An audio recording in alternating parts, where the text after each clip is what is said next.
মুর্শিদাবাদে নতুন দল গঠন করলেন হুমায়ুন কবির। মুর্শিদাবাদ ২৩ ডিসেম্বর। তৃণমূল কংগ্রেস থেকে সাসপেন্ড হওয়ার কয়েকদিন পরেই মুর্শিদাবাদের ভারাতপুরের বিধায়ক হুমায়ুন কবির সোমবার নিজের নতুন রাজনৈতিক দল চালু করেছেন।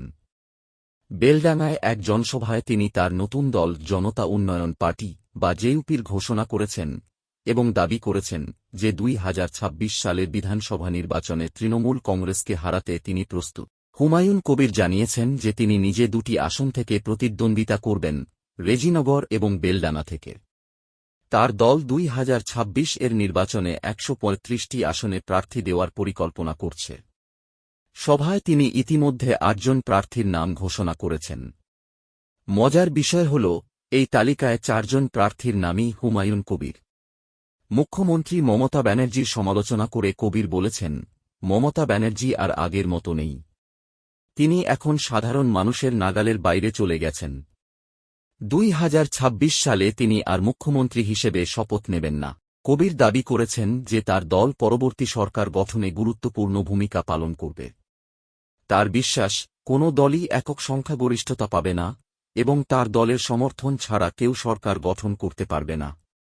তিনি বলেছেন যে তিনি কমপক্ষে ৯০টি আসন জিতে কিংমেকার হতে চান। কবিরকে এই মাসের শুরুতে তৃণমূল কংগ্রেস সাসপেন্ড করেছিল মুর্শিদাবাদে বাবরি মসজিদের আদলে একটি মসজিদ নির্মাণের ভিত্তিপ্রস্তর স্থাপনের কারণে। এই ঘটনা রাজ্যে ব্যাপক রাজনৈতিক বিতর্কের সৃষ্টি করেছিল। জনতা উন্নয়ন পার্টি হলুদ, সবুজ এবং সাদা রঙের পতাকা ব্যবহার করবে।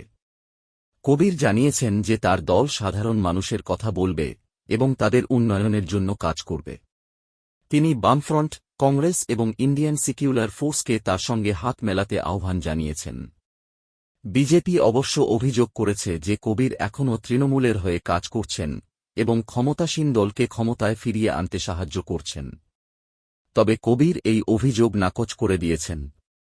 এই নতুন দল গঠন ২০২৬ সালের বিধানসভা নির্বাচনের আগে পশ্চিমবঙ্গের রাজনৈতিক সমীকরণে নতুন মাত্রা যোগ করেছে।